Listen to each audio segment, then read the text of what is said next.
we read in this week's Parsha, Parshas Vayechi.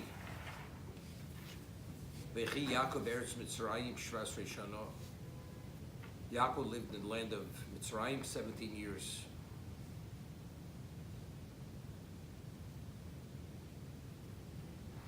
It's interesting.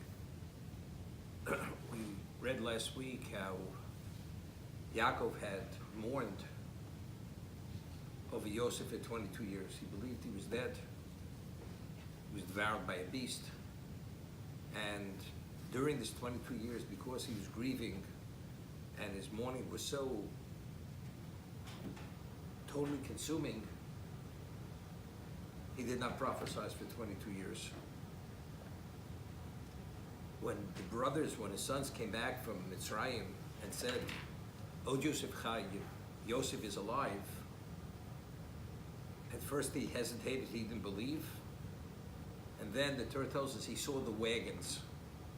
And when he saw the wagons, it says, Vatchi Ruach Yaakov Aviyim. His spirit became enlivened. So Rashi cites the Midrash, Chozro Elov Shechina. The divine presence came back to him. Divine presence. But when was that? When he saw the wagons. What did the wagons allude to? It alluded to because the last thing Yosef had studied with his father before he disappeared was the laws of Egla Rufa. Egla Rufa, they found a corpse outside the city, and you don't know if he was murdered, so you have to take a calf to a valley and you break its neck, so on and so forth. That was the last. So the Agola in Hebrew means wagon, alludes to that. So when he saw that, he knew this was Yosef. It wasn't someone else, because that was the last thing they studied together.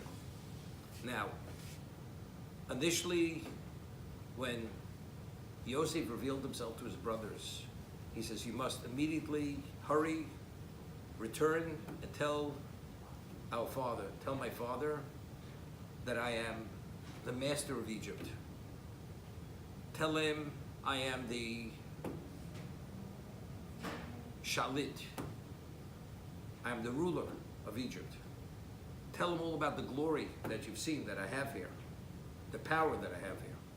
Share all that with our father." So the obvious question is, does Yaakov really care what kind of glory he has in Egypt? That his power, his mastership, and the control he has, what exactly is this value? We find that Yaakov, when he says, "If my son Yosef is alive, I must go immediately to see him in Egypt before I die." And when he goes, Hashem comes to him in a prophecy. He says, "Don't be fearful to go down to Egypt. Yaakov, al tira be'er de Mitzrayim. Don't be afraid to go down to Egypt." What was he afraid of going to Egypt? So Rashi says, because he's going to Chutz La'aretz. Here he's been in Canaan. Now he has to leave Canaan to go outside of Canaan. He's fearful. But the simple understanding is, what does Egypt represent? We find that the Navi, the prophet Yechezkel, when he identifies the Egyptians, what does he compare them to? He compares them to Chamorim. He refers to, he says, Besor Chamorim Besoram. Their flesh is like the flesh of donkeys.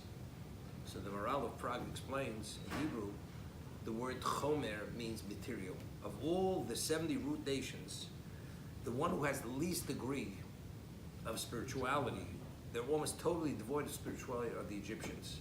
They're like Chamorim. Chamor comes from the word Chomer. It's the most physical animal. It's known as the least intelligent animal. It's all Chomer, it's all physical. And the reason why Egypt was a location which was the bastion of witchcraft, of idolatry, of impurity, of licentiousness, was because there was such a vacuum of Kedusha. Therefore, there was so much of this impurity, spiritual impurity there. So if Yaakov understands, where is he going? He's going to Egypt. Here, Yaakov represents the Shechina. He's the divine location of the Shechina is where Yaakov is. He's going there. He's concerned. He's concerned for himself. He's concerned for his family. Where's he going? Hashem says, Al Tira, don't be fearful. It's going to work out. Don't be fearful. But this is only after he was given a guarantee by his son. Yosef says, I'm a master. I'm the master of Egypt. I'm the ruler of Egypt. You saw my glory, you saw my power. I want you to share with our father. What does that mean? Meaning when they came to Egypt, Yosef himself had set aside Goshen, which was this area totally separated from the Egyptians, that they should not be exposed to the behavior, and there was no interaction between the Egyptians and Yaakov's family. They were totally divorced from the society there. Only when Yaakov was assured that this was the reality, only then was he agreeable to go to Egypt. He needs that spiritual reassurance that his family, when they go there, they're going to be protected from all the impurities and influences of Egypt. That's why Yosef had to share with his father, understanding what his father would want. I have the ability to provide. People, could promise you the world, and they mean it, and they're sincere, but factually they can't deliver. They're not in a position to guarantee what they're saying they would want to give you. Yosef, being the master, being the ruler, being the all-powerful, being the provider to the world of food, he could provide all that. Only once he knew that, only then was he agreeable to go to Egypt. But the fact is, he was concerned. What was he concerned? The question is, maybe Yosef being in Egypt all these years, maybe he was diminished. See, even if he could provide, he means well, but what is his understanding today of spirituality? Does he have those sensitivities which one needs to guarantee and address every need to create that insular environment for spirituality, to be able to remain unscathed? So when he saw the agolos, when he saw the wagons which alluded to the last subject matter of Torah that he studied with him, he understood not only is he physically alive, spiritually he's sound. He's no less than he was when he left home, when he disappeared. He's Yosef HaTzadik. That's what he is. That's the reason why. So now, there's the famous Baal HaTurim writes, it says, Vayichi Yaakov Eretz Mitzrayim Shvasrei Shana. Now, the Torah tells us that Yisrael Avas Yosef B'Kol Banov. Yaakov, as Yisrael, loved Yosef more than all his sons. Meaning, so how old was Yosef when he disappeared? He was 17 years old. How many years did he spend with Yosef in Egypt? Another 17 years. The numerical value, the gematria of the Yechi is 34. Even though he lived 147 years, Yaakov, but what was truly the true lived life of Yaakov? The 34 years that he spent with Yosef. Therefore, Yechi Yaakov Eretz Mitzrayim, Shvasrei Shana, Vayichi. What is the life of Yaakov? The numerical value of Vayichi. And how many years did he spend in Egypt? Shvasrei Shana, 17 years. Now, it's interesting. Yaakov, we find that Chazal tell us the portion of Vayichi is a Parsha Stuma. The paragraph structure indicates it's referred to as a sealed portion. Why is it a sealed portion? Why did Torah write? What Hashem, when he gave the Torah, the paragraph structure is a sealed portion. So Rashi cites Chazal, Loma Parshu Stuma, Vishekeva Shenifte Yaakov Avinu. When Yaakov Avinu passed away, Nistamu Eineim V'Libon Shel Yisrael Mitzaras Hashivut. The eyes and the hearts of the Jews became sealed, became desensitized because of the bondage. Even though physically the bondage didn't begin, but the environment, it started to seep in, and it impacted on them negatively. On a subliminal level, it affected them. But the Maral points out, but as long as Yaakov was alive, the Maral Prague, it's as if they weren't in Egypt. Yaakov was at a dimension of Kedusha, of holiness. He was able to counter every level, the most minimal level of negative effect, then nothing affected his family. So as long as Yaakov was alive, his family was fully protected. That impurity did not seep in whatsoever.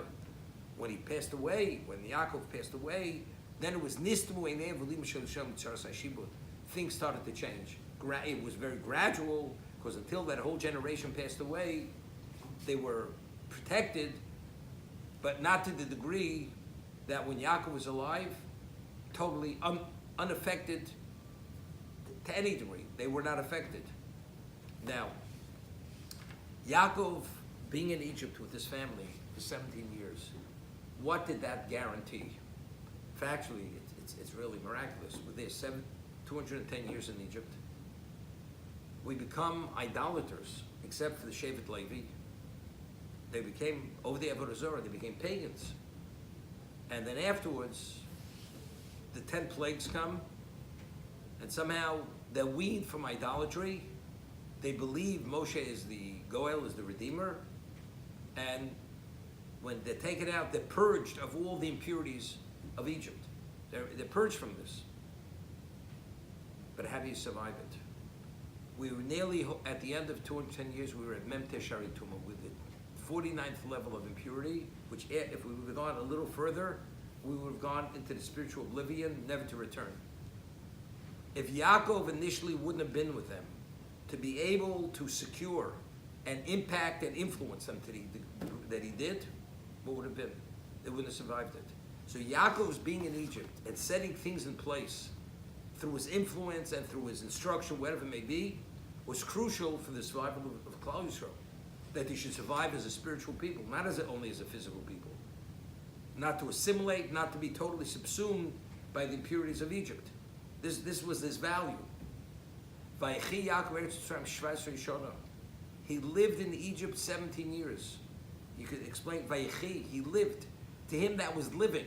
Although he was in this impurity, this location, which was the most impure location in existence, Egypt, but factually for him that was living.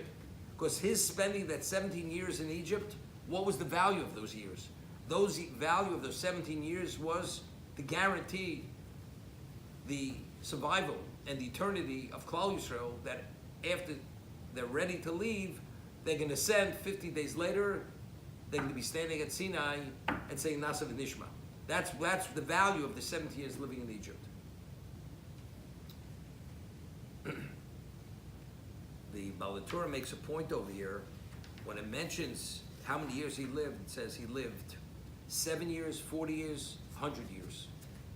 We start from the lower number and we work to the higher number. Altogether, it's 147 years, 7, 40, 100.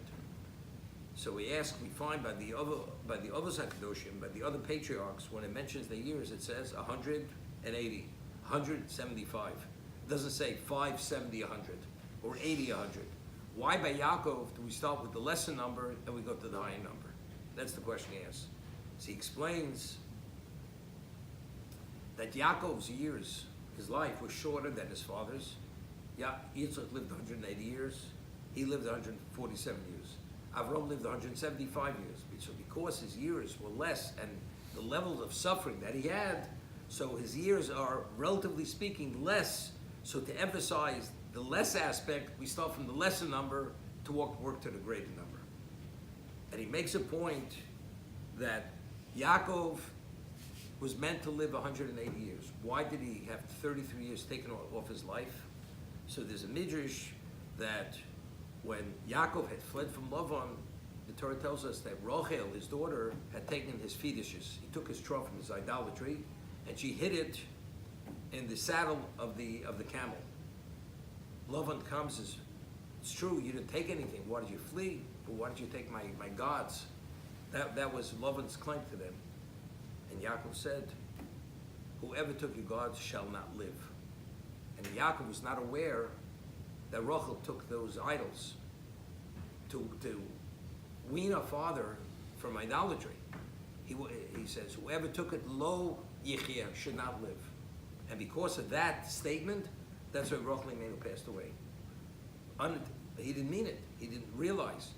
But she died. Now, the numerical value of yichya is 33. Okay? So because he said lo yichya, therefore, the numerical value, 33, those were the years they were taken off his life. He cites a pasuk in Mishlei.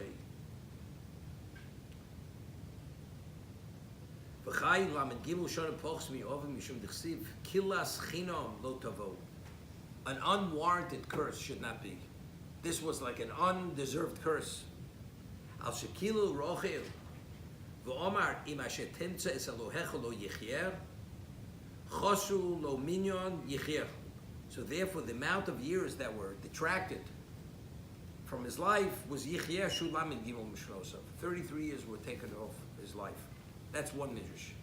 Another medrash, famous medrash, which the Das Kiddush Balatosis quotes, that when Yaakov Avinu came before Paro, and he sees this aged person, he's never saw such an old man in his life. He says, "I've never seen anybody as old." He says, "I'm not as old as my forefathers. They lived longer lives than I did, but it's because of the hard years that I had." So Hashem says, the Midrash Hashem says to Yaakov, "After all that I've done for you, you complain to this heathen. Yosef, your son, you believed was killed, was devoured by the beast. He was restored. Dinah was raped. She was returned to you. Everything you have, you were saved from Esau. You were saved from Lavan. You could have been killed by every one of them. I saved you. And you're saying that your years were terrible. You should be rejoicing." And to complain to this heathen. So therefore, if you count the words of what he said to Paro, the 33 words. So every word of that he had said to Paro, which was considered not correct, he had a year deducted from his life. 33 words, 33 years. That's a different midrash. This midrash is because he had cursed because of Rachel's curse. She passed away 33 years. She passed away early, so for the numerical value of Yichya, he had 33 years. Now, if Yaakov would have lived an additional 33 years in Egypt, he only lived 17 years in Egypt because he passed away at 147. If he would have lived till 180, to live his full life in Mitzrayim, what level of impact and influence would have he had on Klal Yisrael, on us? It would have, if for the 17 years the impurity of Egypt did not seep in, that means it wouldn't have seeped in for another 33 years. That means we would have been in a much better position, more secure, spiritually speaking. After 210 years, we would have been at a different level. If we would have been at a different level, the Kabbalah Torah would have been at a different level. We would have had a greater spiritual capacity to absorb whatever Hashem communicated to us. So because either he said lo yichya, or because of what he had said to Paro, those 33 years were a little detrimental to the ultimate potential of where we arrived.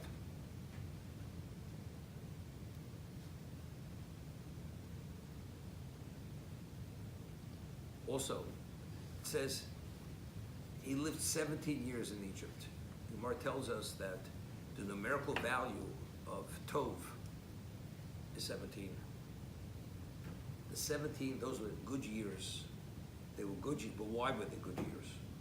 But the reason why they were good years was because the value, what he contributed, being there for 17 years, what he secured and put in place to impact on his family, that actually carried on until the end of 210 years.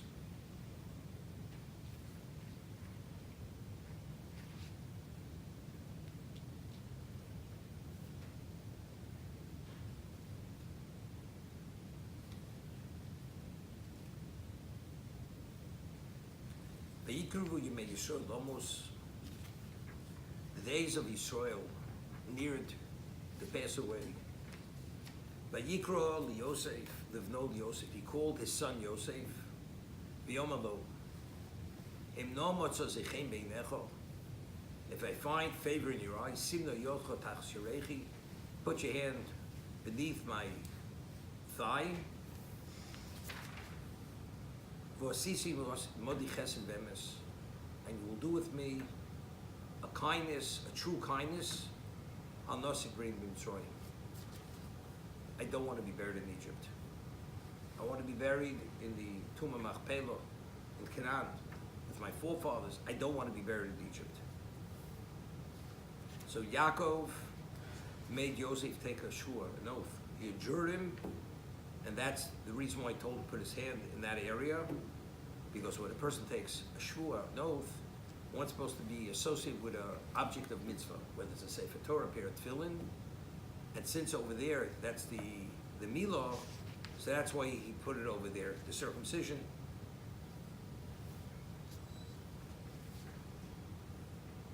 Like you find this by Eliezer, when he took the oath by Avraham Avinu, when he adjured him that not to take from the daughters of Canaan for Yitzchak, also, same idea, because that was the mitzvah of Milah. He says, I don't want to be buried in Egypt.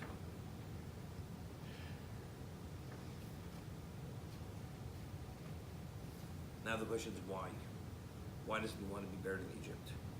So Rashi says, cites the Medrash, 3 reasons. Sofa lios afro kinim. Ultimately, one of the 10 plagues was kinim. The earth is going to turn into lice. And in principle, and my body, if it's buried there, the rice are going to crawl under his body.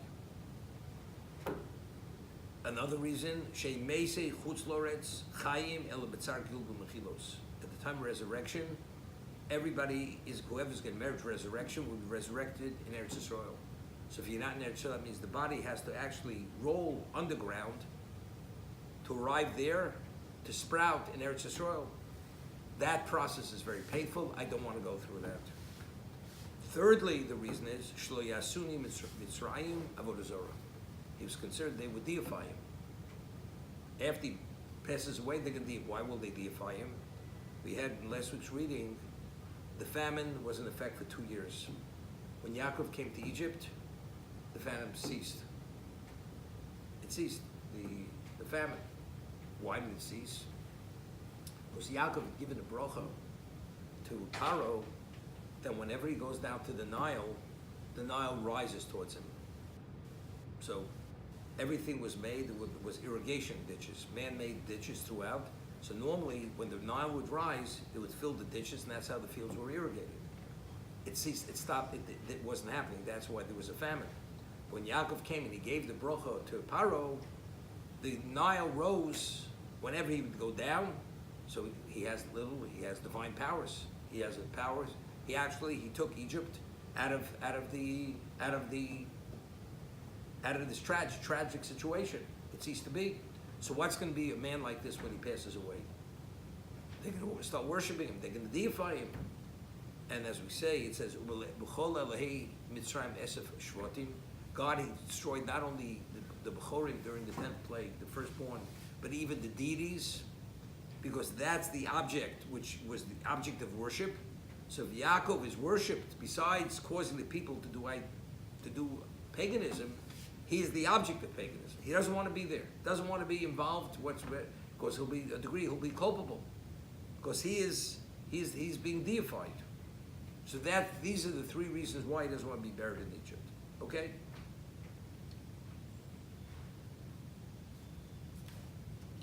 The Midrash offers a 4th reason why he doesn't want to be buried in Egypt.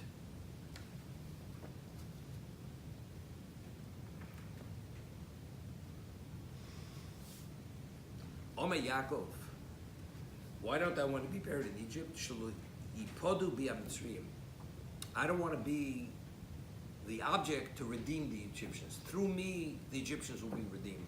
Now, what is the law? If a person has a donkey and it has its first offspring, a donkey, male donkey, so it's called, there's a mitzvah, you need pigeon petach hamor. You have to redeem the first donkey that opens the womb of the mother. How do you redeem it? You take a sheep, and you say the sheep should be the redemption for the donkey. And then you take the sheep, you give it to a Kohen. What happens if a person chooses not to redeem it with the sheep to give it to the Kohen? Torah says, Va'araftu, you must break its neck. So you have a choice, either break its neck or give a sheep to the Kohen. So it's called pigeon petach hamor, the redemption of the donkey that opened the womb of its mother. Omer Yaakov, I don't want to be buried in Egypt. I don't want to be the object of redemption for the Mitzrayim, for Egypt. Why? Shein b'shul mechamorim, because what are they compared to? They're compared to donkeys. Shenemar cites the pasuk, in Yecheskel, Asher Besar Chamorim Besorim. Their flesh is the flesh of donkeys. They are compared to the donkey, Vani Moshel Kiser, and I am the equivalent of a sheep. I am like a sheep. Why? Shenemar, a posuk in Yirmiyah, Se Pezura Yisrael. We're the scapegoat. The Jewish people are the scapegoat. So I am the Ser. Uchsiv, and it says in the posuk, Upetech Hamor Tifte Beser. And how do you redeem the donkey? You redeem it with the Ser, with the sheep. Shali Podu Bim HaMitzrim. I don't want to be the object. Through me, they'll be redeemed. Therefore, I'll not be redeemed. Therefore, please don't bury me. I don't want to be redemption. What exactly is Yaakov saying? That because I am compared to the sheep and then the donkey, I don't want to be the redemption. First of all, how is he the redemption? The Torah tells us if you have a firstborn of a donkey who's a male, you're not permitted to benefit from it, and you have a choice: either take a sheep in its place, give it to the Kohen, or you break its neck. That's a redemption. Because I'm a sheep and then a donkey, if I'm buried there, somehow I'll be a redemption. How's that a redemption? By him being there. So I was thinking, there's a Maral. The Maral of Prague explains. We find the Medrash cites a pasuk, a verse, Or min hachoshech. How do you extract light from darkness? Only God can extract light from darkness. Darkness has no semblance of light. You have a situation, Or min hachoshech. What's an example? Or min hachoshech. So the Medrash says, Avram Terach. Terach himself was evil. He was like darkness. And Avram, being born from his father, that was the equivalent of light from darkness. That's what it is. Now, what's Tor ben Atome? Purity from something which is contaminated. The Jewish people from leaving Egypt. We became a people when we left Egypt, to extracting purity from impurity. What does that mean? So he explains, the Maral of Prague, that he brings proofs to this, that if you want to ascend to the highest level, it always ascends and emanates from the low point of Kedusha, of holiness. That the more devoid it is of Kedusha, the greater is the outgrowth of that. Because Terach was Choshev, was darkness, therefore Avram was special, was one of a kind. Because Egypt, of all the 70 root nations, as we mentioned, are called Chamorim, the donkeys. Therefore, that was the location of our exile. So when we leave that location, we should be able to ascend to the highest level to be qualified to receive the Torah at Sinai, to become a spiritual people, to become God's people. So it's always from the least, or from what's totally devoid, that's what you get the greatest. That's what we see. I was thinking, the Maral doesn't explain what's the rationale of this. I was thinking, what is creation? Creation is ex nihilo, what we call yesh mi'ayin. Before existence, what existed? Nothing existed. God said, let it be, it became. So out of nothing, and nothing we can't even fathom what nothing is, came something. That's what? That's yesh mi'ayin. We becoming a people, Avram coming into being, that was the equivalent of a new creation. Creation means what exists now did not exist before. Didn't exist before. Avram, it was considered a new creation. Where do we find it? The Maral says, we find it at the time of creation. Hashem says, he says the word, when he created them, Bihi Barom. So the Midrash says, Bihi Barom, the letters of Bihi Barom, when he created them, are the same letters as Avram Avinu. Avram himself, also in his physicality, was a continuation from the previous creation, but in terms of his dimension of being, what he represented did not precede him in existence. See, he's the equivalent of a new creation. Klal Yisrael coming out of Egypt is the beginning of a new creation. So whenever you have a new creation, what is always a creation? It's ex nihilo. Ex nihilo means it's something from nothing. So Avram was light from darkness. So therefore, this is the understanding. if Yaakov would be buried in Egypt, what would they do? They saw him as a holy man. They saw him as a person who brought the famine to an end, to a close, because the Nile arose and irrigated the land. So they would worship him. And if they would worship him, how would they worship him? He was a man who was totally divorced from physicality, from this world. When you worship a deity, you try to figure out how could you find favor in the eyes of that deity so that deity should provide on your behalf. So what would you think? If you have a man who is holy, devoid of anything impure, they would choose to what?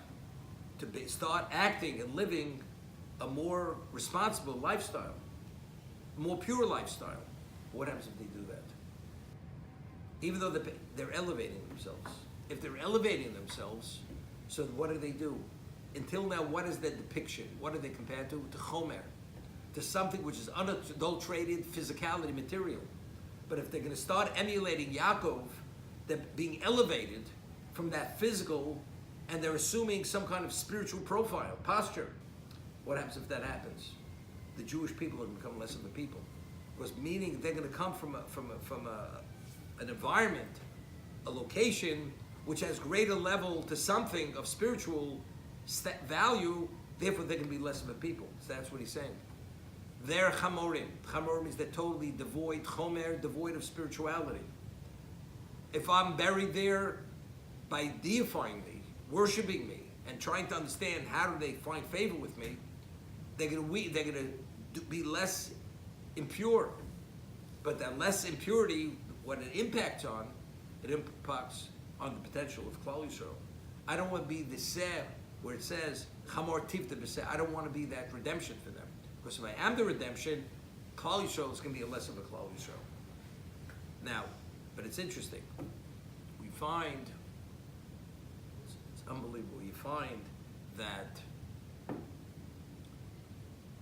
Yosef had interpreted the dreams of Paro, and he forecasted there's going to be a plenty that they've never experienced before.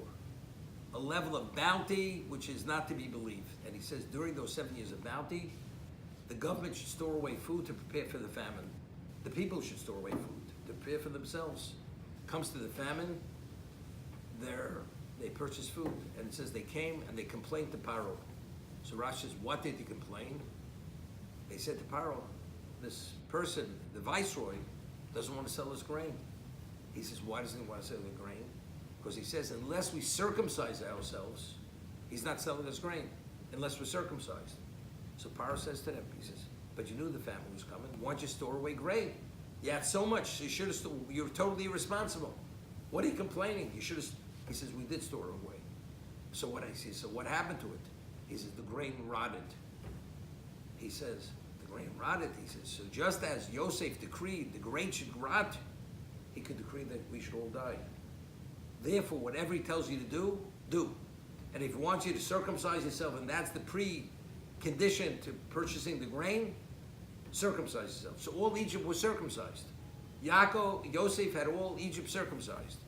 So there's a famous word from the Arizal. What is the value of having the Egyptians circumcised? Why was that the precondition to selling them grain?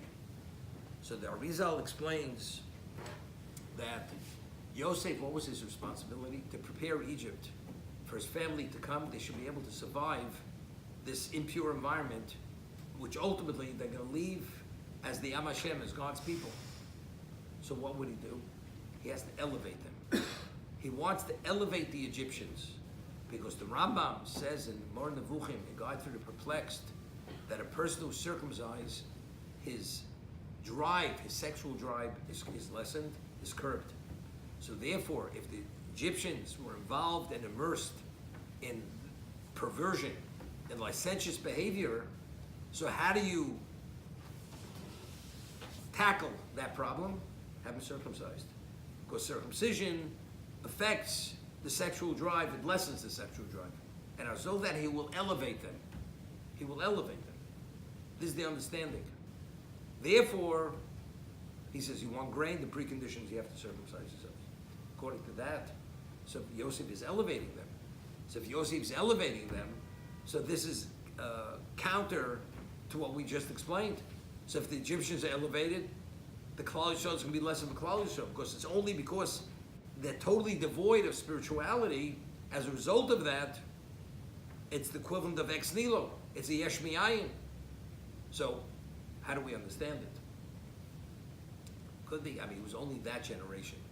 That generation was what? Was circumcised. So when they came initially, they should be able to take hold as they are in their own right.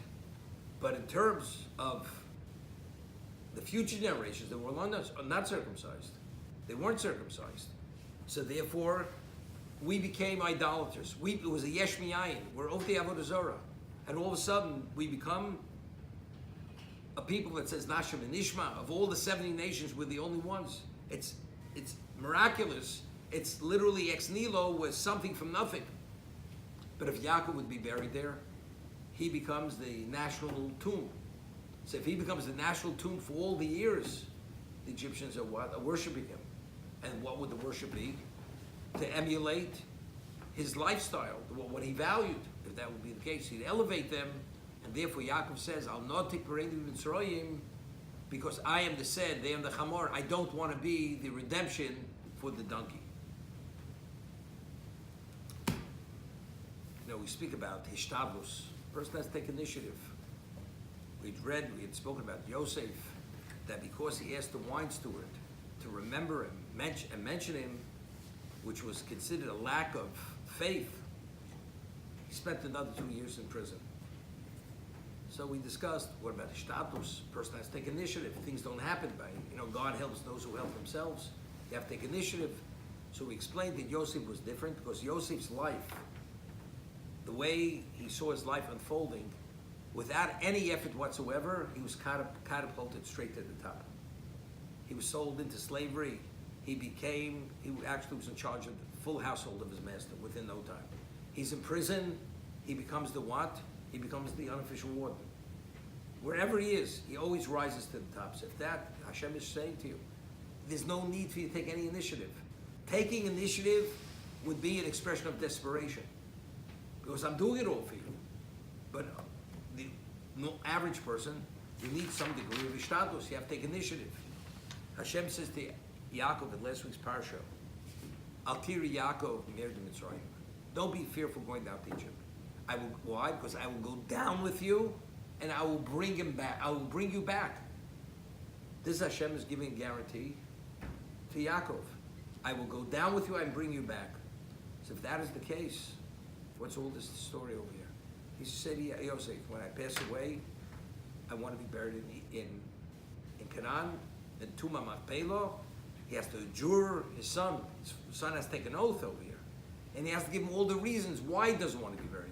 That Yosef is dedicated and committed to this, that under no circumstance would he allow his father to be buried here. What are you worried about? Hashem says, you're going down, and I'm bringing you back. When you go down, I'm with you, and I will bring you back. But yet you find that Yaakov doesn't leave a stone unturned to guarantee that he's not going to be buried in Egypt. How do we understand it?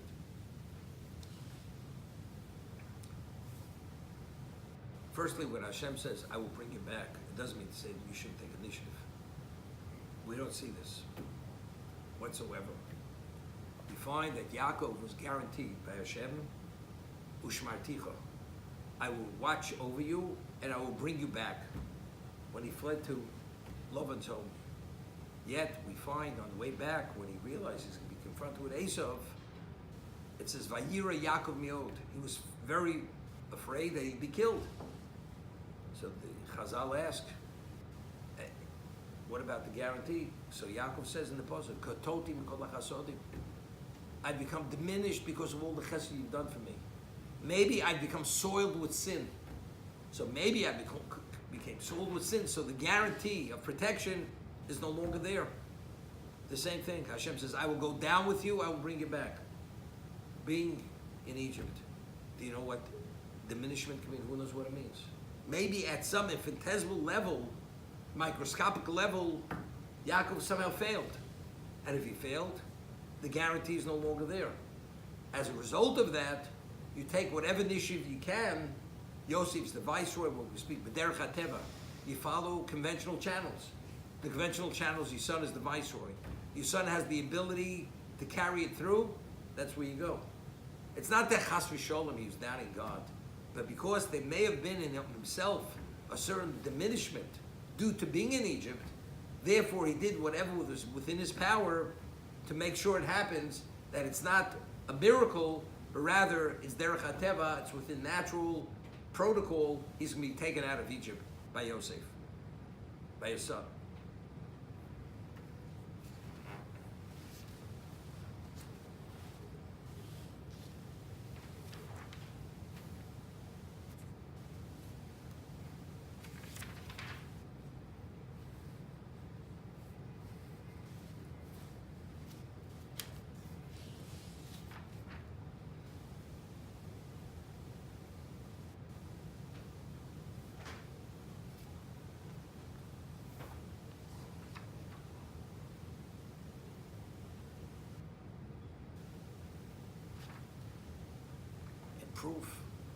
Proof of this, we're saying what Yaakov's concern was that Paro would want to keep him there to deify him. We find that he adjured his son. Yosef took an oath. Why do you have to take an oath? I mean, Yosef's the viceroy. Being the viceroy, he has power. As he said, he's the master, he's the ruler. He'll get the job done. Why did he have to adjure him? Why? He didn't believe Yosef. Anything, unless he takes the oath, he's bound by an oath, he's not going to carry out his father's word. So we find later, after he passes away, Yaakov passes away in Egypt, and is embalmed. So Paro says, you could take your father to be buried in Canaan as you swore to him. Those are Paro's words, as you swore to him. What does it mean, as you swore to him? So Rashi says, Chazal, it's only because you took an oath. That's why I'm letting you take him. So if you don't take him, you can be in violation of your oath. So because of the oath, that's why I'm allowing you. So Rashi over this is what's this all about? Now, Paro knew 70 languages. He was actually fluent in 70 languages. There was one language he did not know, Lashon HaKodesh Hebrew. Hebrew, he wasn't able to get the language. Couldn't speak it. Yosef, before he was released from prison, from the dungeon, the night before, Hashem sent Gabriel the archangel, who taught him 70 languages. So Hebrew was his natural tongue. So when Yosef left the prison, he stood before Paro. He was fluent in 71 languages. Yosef knew one language more than Paro. Having one language more than Paro was a basis for Paro to be dethroned. Paro knew 70 languages. If it would be known that he knew one language more, it's over. His kingdom is finished. So what did he do? When Paro became aware that Yosef knew one language more than he did, he made him take an oath that he will never ever reveal that he knows one language more than him. So that was Yaakov's ingenious ploy over here. Of course he trusted Yosef, that his word is his word. But he understood Paro is not going to allow it to happen. Because Paro is going to deify him, to remain there. So therefore, if Paro tells you to violate your oath that you took to your father, you say, if you want me to violate that oath, you mean it has no value? That means my oath to you has no value. And if my oath to you has no value, that means I'm going to reveal to the world that I know one language more than you. I know 71 languages. If that's the case, the era of your kingdom is over. As a result, so that's what Paro said later, I will allow you to take him to be buried in Canaan as your father adjured you, made you swear. That was the only hook that there was there to guarantee he could take him. Because if you wanted to violate my oath, I will violate your oath. Now, what was the whole concept? I mean, if you know 70 languages, 71 language, what difference does it make? Does it really make a difference? One language more, one language less. That's a basis to be dethroned. And his kingship would come to an end. Rabbeinu Bachya writes that the title Paro was the title for the Egyptian king. But each king had his own personal name. Pharaoh was the name of the king of Egypt. The position was Pharaoh. He said, why was that the name? Paro. So he says, the words Aleph Pei Resh means offer, earth. Those letters are part of the name. Meaning, he explains that the Egyptians believed, the Egyptian civilization and culture and belief was all based upon that there's nothing outside of the physical realm. The value of deities is purely the physical. There's nothing outside of physical. And that's why the title of the monarch was chosen was Paro Ofer, Al Peiresh, earth. Everything is earthiness. So it's very good with the Maral. Why did Yechezkel depict them as Chamorim? The flesh is the flesh of donkeys from the word Chomer, because that was the root of their belief, of their essence. There's nothing beyond physical. Now, physical is depicted always number-wise in the number 7. Right? The process of creation was a 7-day process. 7 is Teva, that's nature. Supernatural is 8. Is 8. The 70 root nations. What happened at Sinai? There's a 71st nation. We're the 71st. That's called Lamala Min HaTeva. We supersede the natural. So if Yosef, but they denied that. They rejected that. There's nothing outside of 70. Everything's contained within 7, which is 70, multiples of 10. So if that's the case, if it should be known that Yosef knows 71 languages, so what do we find? If one person contained are 71 languages. What does that say? That means there's something beyond the physical. Once that is, this is a refutation of the basis of the Egyptian civilization. If that's the case, everything collapses. It wasn't one language more. If it was 50, 51, it made no difference. Here was the key number was 70, 71. Yosef was 71. Paro could not go over that hump. He could never achieve that 71 because he was totally physical. The 71 being able to break that barrier to go to 71, that connotes and defines that there is something which is supernatural, which itself they denied and they rejected.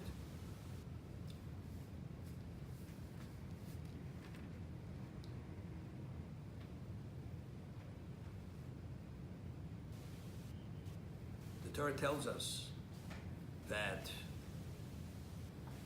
when Yaakov, soon after he made Yosef take the oath that he won't bury him in Egypt, word comes to him that his father's not well. Avicha Choler immediately takes his 2 sons, Menashe and Ephraim. Menashe, the elder of the 2, and Ephraim. So Vayikach Shnei Bonov Imo. He took his 2 sons Imo. We discussed this many times elsewhere. The word es in Hebrew, that word has no translation. Es always means there's something, it's an adjunct to something else. Es Hashem Elokecha Tira. What is es? You should revere God, fear God. Es, the rabbis tell me the Chachomim. Es is always secondary. It's secondary to something else. Imo means, Imo means with him. Are you with him on a secondary level or on the equal level? Means with. Imo means with him. That means they're equals, on an equal level. So seemingly, Yosef was the father. He's taking his 2 sons to receive the bracha. It should say, Vayikach Shnei Bonov Ito. Yosef is going to get the bracha. It should say Ito, but it says Imo. That they are the equivalent of him. As Menashe and Ephraim. Now the question is why? It should say Ito, not Imo. Because here he's going for them. We find Yaakov says Ephraim and Menashe Kruv Mishim Yirli. Ephraim and Menashe, although they were grandchildren of Yaakov, they had the same status as Yaakov's own children. They were tribes like Ephraim, Reuven, and Shimon were tribes. So if that's the case, there's an Imo aspect. He took his 2 sons Imo. Menashe and Ephraim are his equivalent, right? Yosef, if it would have been Yosef, there would have been 12 tribes. Now, because Yosef was split into 2, the 13 tribes. 12 tribes received a portion of the land. Levi did not. But in tribe-wise, there are 13 tribes. Okay? So therefore it's Imo. they themselves were the equivalent of him. As he was a tribe, they were also tribes. That was the equal level that they were the equivalent of their father.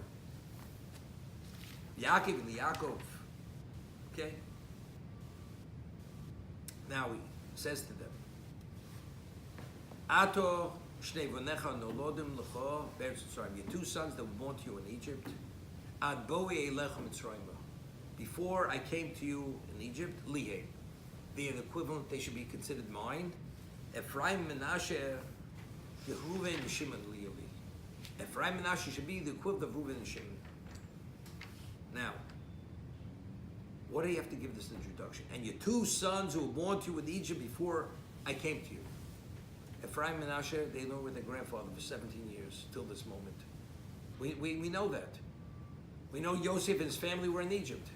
Why did he have to give this introduction prior to say that Ephraim and Menashe should be the equivalent of Reuven and Shimon, your two sons who were born to you in Egypt before I came? What exactly is Yaakov saying?